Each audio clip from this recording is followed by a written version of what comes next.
Por primera vez en la historia de México va a haber una mujer como presidente.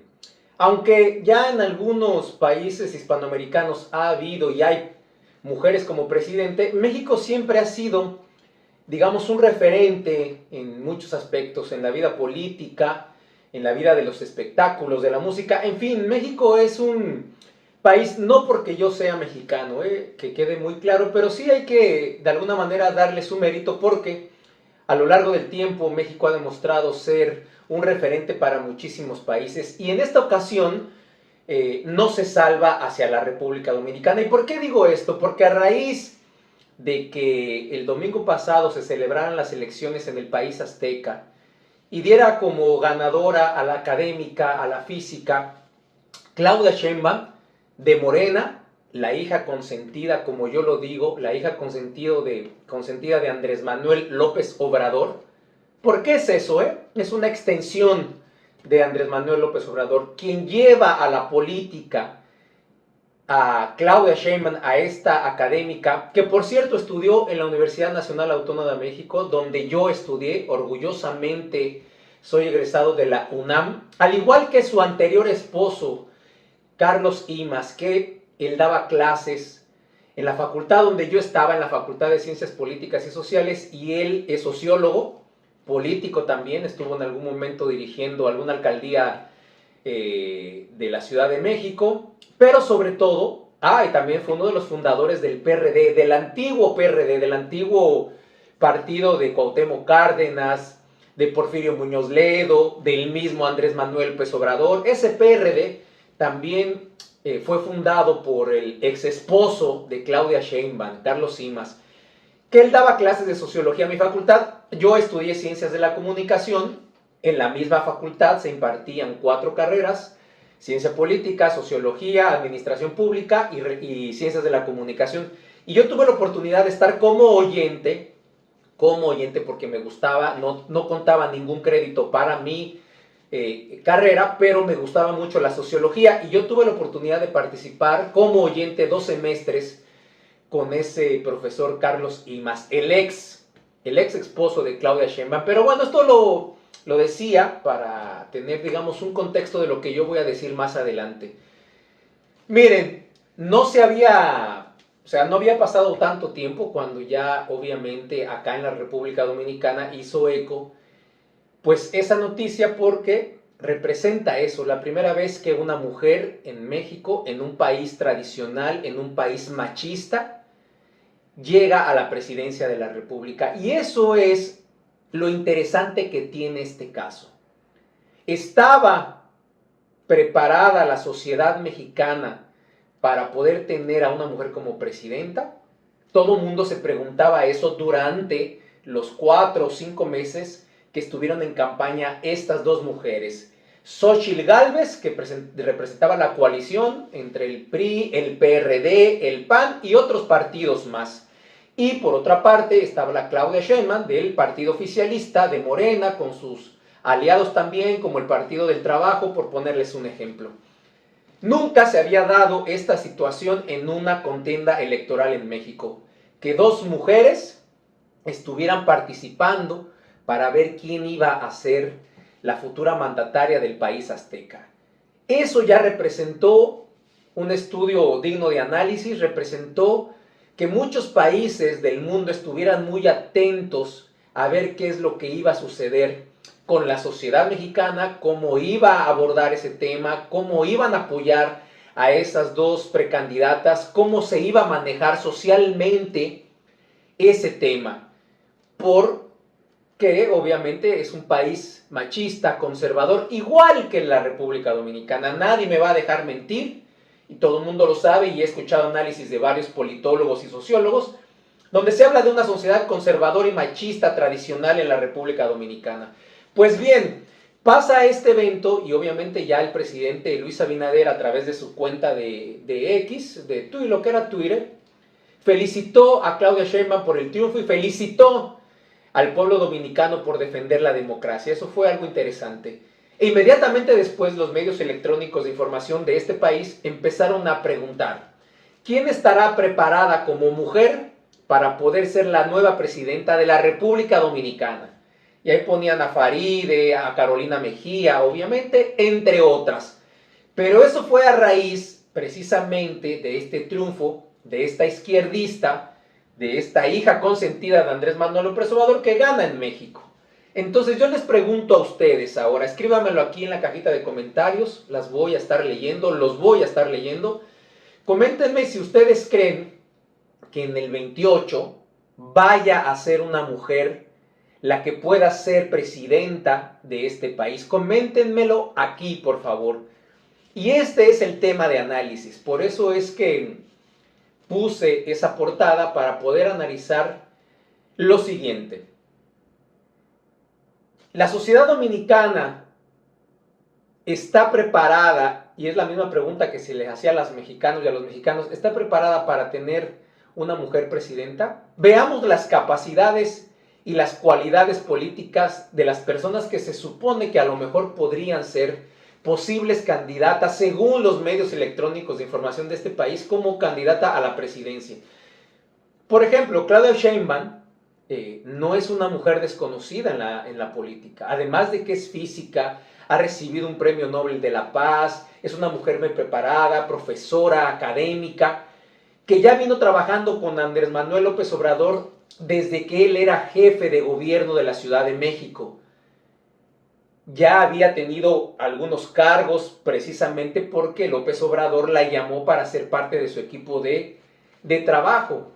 Eso la llevó en algún momento determinado a ser jefa de la delegacional, que antes eran delegaciones, ahora ya se manejan como alcaldías.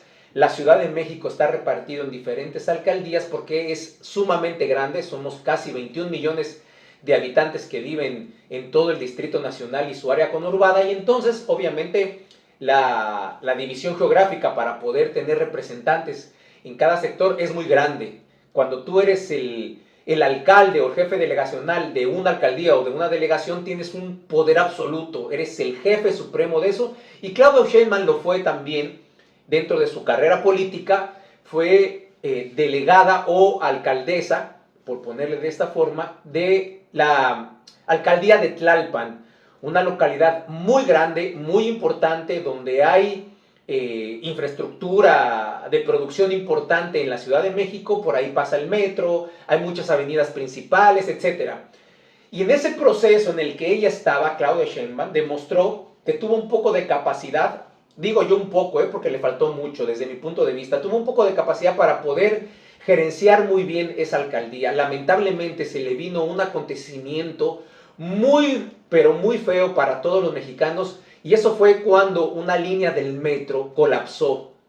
Se cayó, hubo muertos, fue una situación muy lamentable. Obviamente ella no tuvo la culpa de eso, porque quien desarrolló esa línea de metro fue el jefe de gobierno en ese momento, Marcelo Ebrard, que pertenecía al PRD, y que también estuvo ahí acusado, cuestionado de cómo fue que se construyó ese pedazo de esa línea del metro. Pero en fin, ya esos problemas de construcción venían desde mucho antes de Claudia Sheinbaum asumir la alcaldía de Tlalpan.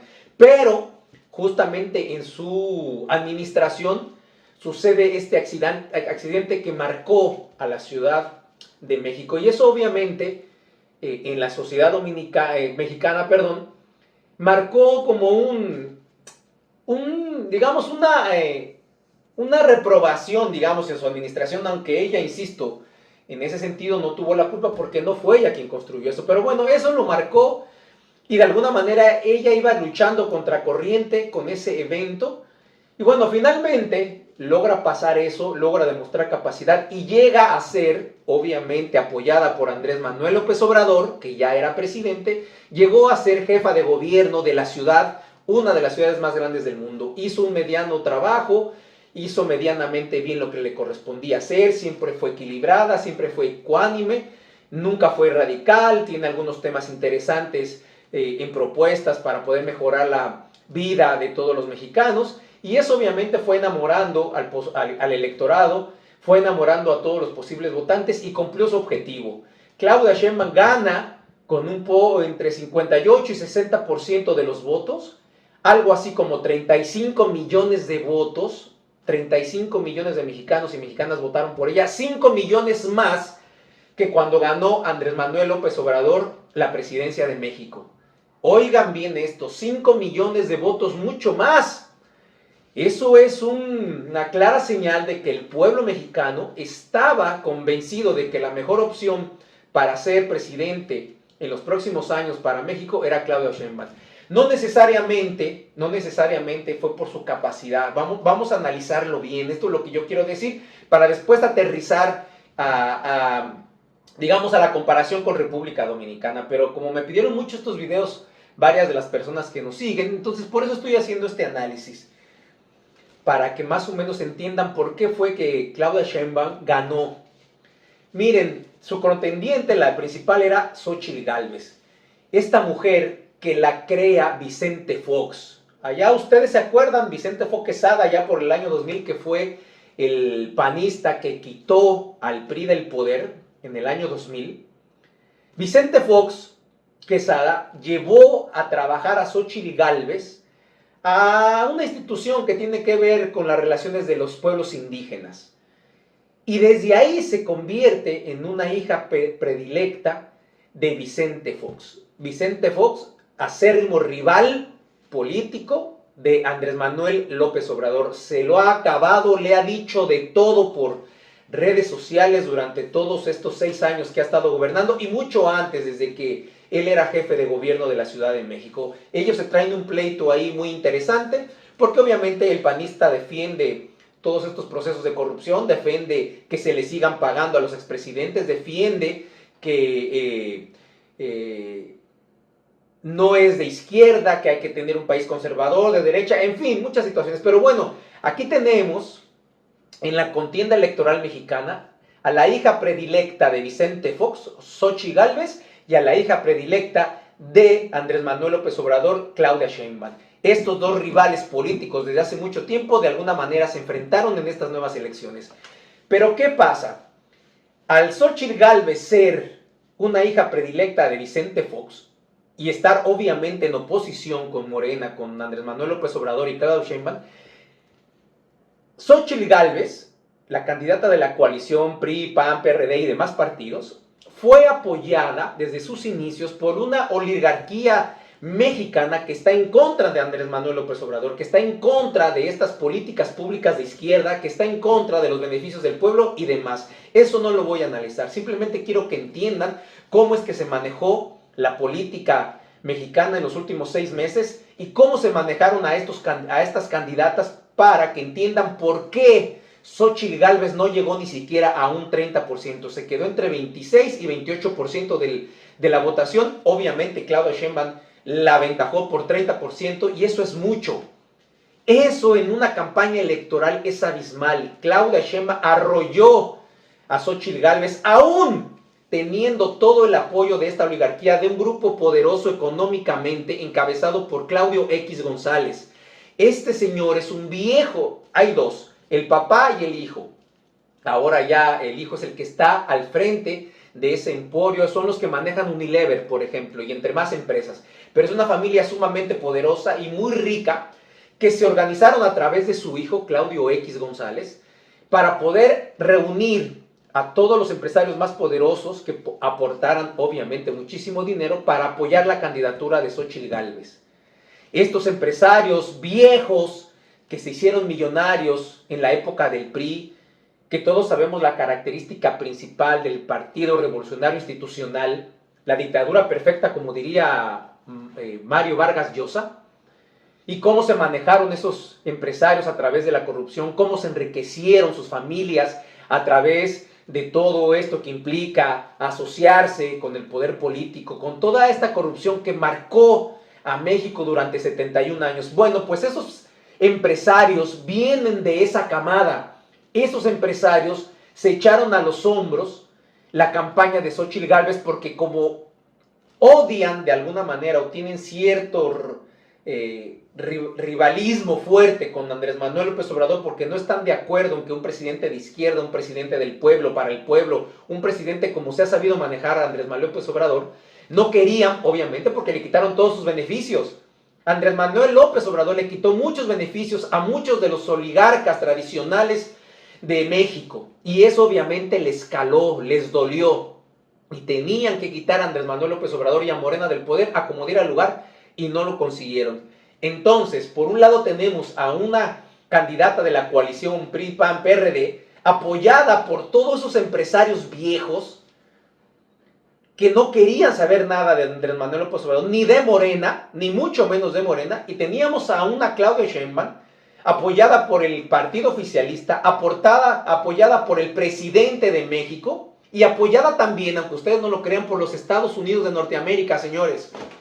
Aquí tiene que ver mucho los norteamericanos para el triunfo de Claudia Sheinbaum. Claudia Sheinbaum estudió en Estados Unidos y tuvo un acercamiento con la Fundación Rockefeller. La Fundación Rockefeller financió diferentes estudios y situaciones en que Claudia Sheinbaum estaba involucrada. ¿Y quiénes son los Rockefeller?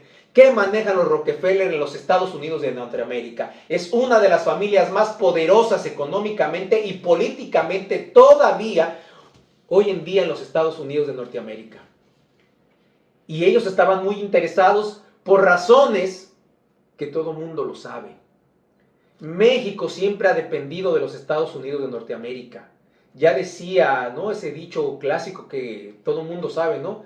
Qué lástima de México, tan lejos de Dios y tan cerca de los Estados Unidos. Pues efectivamente, señores, efectivamente. Acuérdense que Andrés Manuel López Obrador criticó muchísimo al imperio, criticó mucho a los norteamericanos en el sentido de que estaban abusando y sometiendo a los a los pueblos hispanoamericanos, que estaban teniendo mucha injerencia en las elecciones de todos los países hispanoamericanos, que siempre se estaban entrometiendo, que dejaran en paz la soberanía, etcétera, etcétera. Andrés Manuel López Obrador fue muy crítico de eso de los Estados Unidos desde hace mucho tiempo, desde antes de ser jefe de gobierno de la Ciudad de México. Pero ¿qué pasa cuando llega al poder? Empieza a tener muy buenas relaciones con Donald Trump y con Joe Biden. Andrés Manuel López Obrador visita la Casa Blanca. Empiezan a llevarse mejor, empiezan a tratar esto del muro, empiezan a tener encuentros amistosos. Hay un discurso ahí afuera de la Casa Blanca de Andrés Manuel López Obrador diciendo que México y Estados Unidos son pueblos, que van a mantener relaciones internacionales sanas porque hay millones de mexicanos viviendo en ese país y que van a trabajar juntos los gobiernos para poder hacer que esos inmigrantes mexicanos tengan buenas condiciones de vida, etcétera, etcétera, etcétera. Por fin, un presidente de izquierda empieza a tener, digamos, buenas relaciones con los norteamericanos. Y aquí es donde entra Claudia Sheinbaum, aquí es donde entra quién va a ser la sucesora o el sucesor de Andrés Manuel López Obrador, quién va a continuar con la cuarta transformación, con la famosa 4T, quién va a continuar con estas infraestructuras, obras de construcción como el Tren Maya, como otras obras muy importantes como este istmo de Tehuantepec, lo que piensan hacer como un canal de Panamá, pero lo van a hacer ahora en México.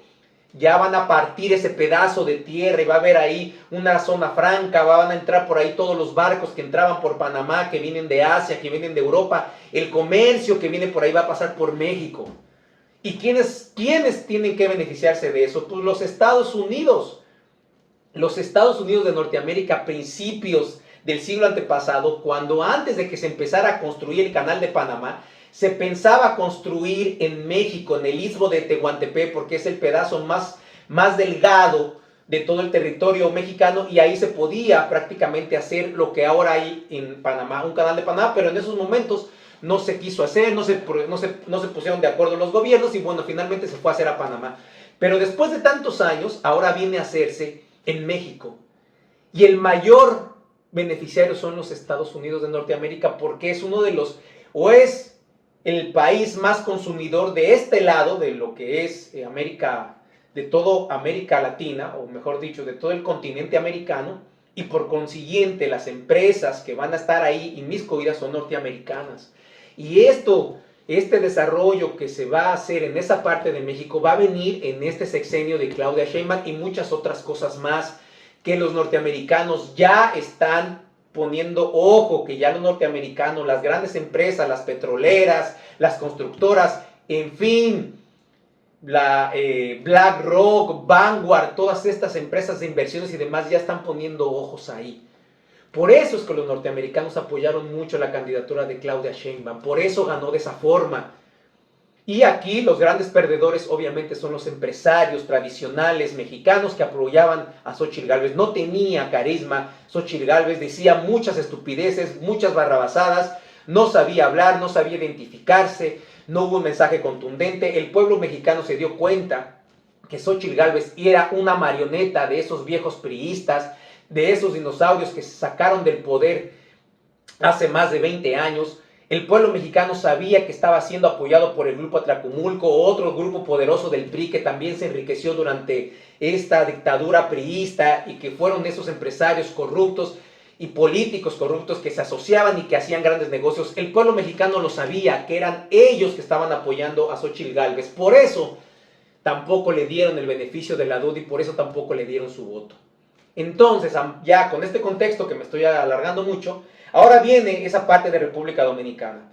Ya vieron el triunfo de una mujer que de alguna manera tiene cierta influencia y va a tener ahora mismo en toda Hispanoamérica. Y por otro lado tenemos a la más candidateable, digamos, a la que posiblemente sea la que cumpla más con las cualidades para poder postularse como candidata a la presidencia, Carolina Mejía.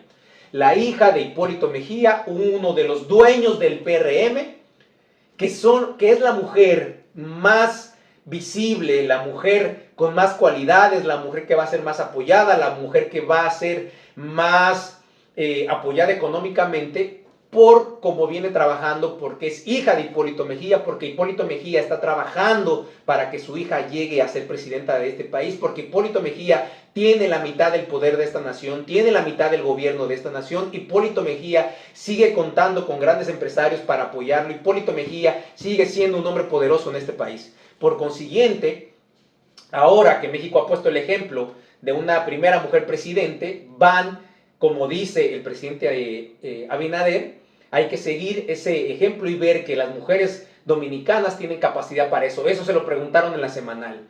Y dijeron hay que ver qué posibilidades existe esto. Entonces, ¿está preparada la sociedad dominicana para tener una presidenta, una mujer que dirija el Ejecutivo, las riendas de este país en el 2028? Recuerden que solamente están siendo muy manejables como candidatos o posibles candidatos para el 28 David Collado, que está muy fuerte apoyado por Juan Vicini, la familia más poderosa de este país económicamente hablando y también políticamente hablando. Por otro lado está Carolina Mejía y ahora se ha sumado Omar Fernández. Ya lo están metiendo en esa tómbola por cómo ganó la senaduría, por este fenómeno político que ha sido Omar Fernández, por esta simpatía, por la juventud, por lo que se supone que debe de hacer en estos 4 años, pero finalmente ahí hay una mujer para el 28 y la más potable, la más adecuada es Carolina Mejía. Faride no cuenta para nada, no veo a más nadie como mujeres para poder ser presidenta de este país, pero yo creo que al ver que México ha elegido una presidenta y todo lo que es referente de México hacia acá, yo creo que van a tomar muy en cuenta esa situación. Yo creo que está siendo muy influenciable la República Dominicana por esta candidatura que tuvo, por este triunfo de Claudia Sheinbaum. Así que vamos a ver qué pasará hasta el 28. Falta mucho tiempo, pero esto que sucedió en México va a marcar la pauta para saber si la República Dominicana está de alguna manera motivada o va a ser influenciable por México para que también se tenga una mujer como presidenta en Quisqueya la Bella. Coméntenme aquí si ustedes creen que en el 28 Carolina Mejía pudiera ser candidata y pudiera llegar a ser presidenta de este país. Muchas gracias. Recuerden, soy Fernando González, el Charro Bachatero. Nos vemos hasta la próxima.